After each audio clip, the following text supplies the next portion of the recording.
Hello guys, welcome back to roots and reflection. నేను మీ రిషిక్. ఈరోజు మనకి ద మోస్ట్ ఇంపార్టెంట్ టాపిక్ అనేది ఒకటి చెప్పబోతున్నాను. మన ఇండియాలోనే ఉంటుంది, కానీ మన ఇండియాకి సంబంధించినటువంటి ఎటువంటి పాలసీస్ ఇంప్లిమెంట్ కావు. ఏంటి కొత్తగా ఉందని వింటున్నారా? ఇదే ఆరోవెలా సిటీ. ఈ సిటీ గురించి తెలుసుకోవాలని అనుకుంటున్నారా? ఖచ్చితంగా ఈరోజు టాపిక్ అదే. మీరంతా అయితే ముందుగా అయితే ఈ ఛానల్ లైక్ చేయండి, షేర్ చేయండి, అలాగే సబ్స్క్రైబ్ కూడా చేసుకోండి. నా let's get into the video.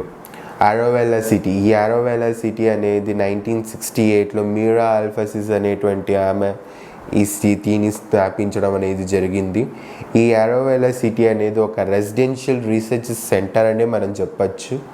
ఎందుకంటే ఒక జర్మనీ నుంచి, ఫ్రాన్స్ నుంచి కూడా ఫారినర్స్ అనేవాళ్ళు ఇక్కడికి వచ్చి చాలామంది ఇక్కడ సెటిల్ అయిన వాళ్ళే.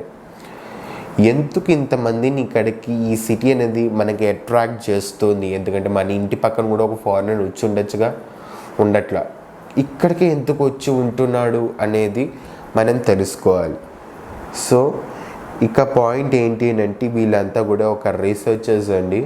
వీళ్ళు హ్యూమన్ ఎవల్యూషన్ అనేది ఎలా తీసుకురావాలి. ఈరోజు మనం ఇండస్ట్రియలైజేషన్ అని, మోడర్నైజేషన్ అని, అదని ఇదని, ఈరోజు మన నేచర్ నుంచి దూరమే ఇండస్ట్రీస్ అని, వాటని పొల్యూషన్కి చాలా దగ్గరగా అయ్యాం.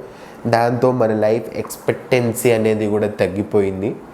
కానీ ఈ సిటీలో ఉన్నటువంటి రీసెర్చర్స్ ఒక మెయిన్ థింగ్ ఏంటి అంటే, హ్యూమన్ ఒక లైఫ్ ఎక్స్పెక్టెన్సీ ఎలా పెంచాలి, వాళ్ళ ఒక హెల్త్ కానీ, వాళ్ళ ఒక అన్నిటిని ఎలా పెంచాలి, వాళ్ళ ఒక స్టామినా ఎలా పెంచాలి, దీని మీద ఎక్కువగా రీసెర్చ్ చేస్తూ ఉంటారు.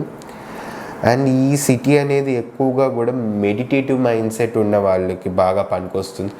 పీస్ అండ్ కామ్నెస్ అనేటువంటిది ఈ సిటీలో ఎక్కువగా ఫస్ట్ ప్రయారిటీగా ఉంటుంది.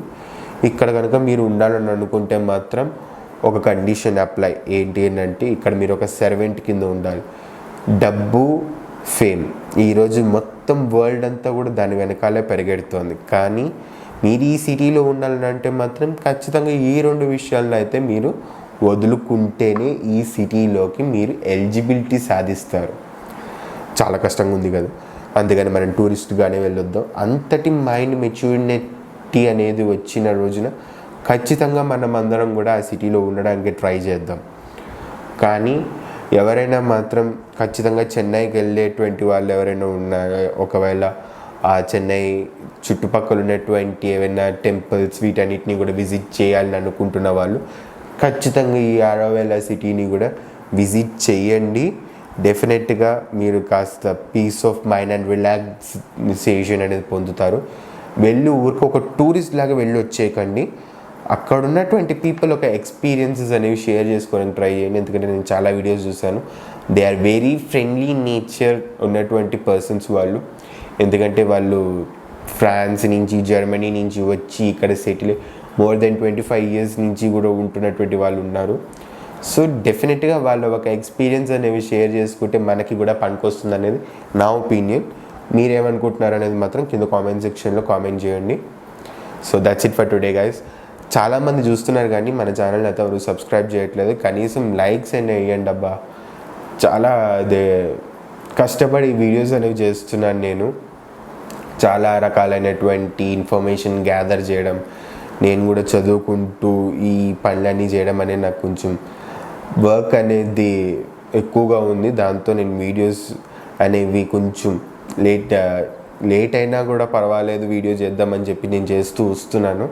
డెఫినెట్గా అయితే మీరు సబ్స్క్రైబ్ చేసుకుంటే మాత్రం నాకు ఒక హోప్ అనేది ఉంటుంది. నాకు ఓకే, మన కంటెంట్ని లైక్ చేస్తున్నారు ఇంతమంది, వీళ్ళు ఉన్నారు అని చెప్పి మీరు కూడా కామెంట్ చేయండి. మీకు ఎలాంటి ఇన్ఫర్మేటివ్ వీడియోస్ కావాలని, అది కావాలని చెప్పండి నాకు. ఖచ్చితంగా మీ సజెషన్స్ అనేవి నేను ఖచ్చితంగా చదువుతాను.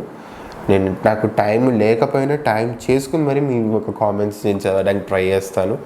ఖచ్చితంగా అందరికీ ఆన్సర్ ఇవ్వడానికి ట్రై చేస్తాను నేను. That's it for today guys. Signing off. Bye.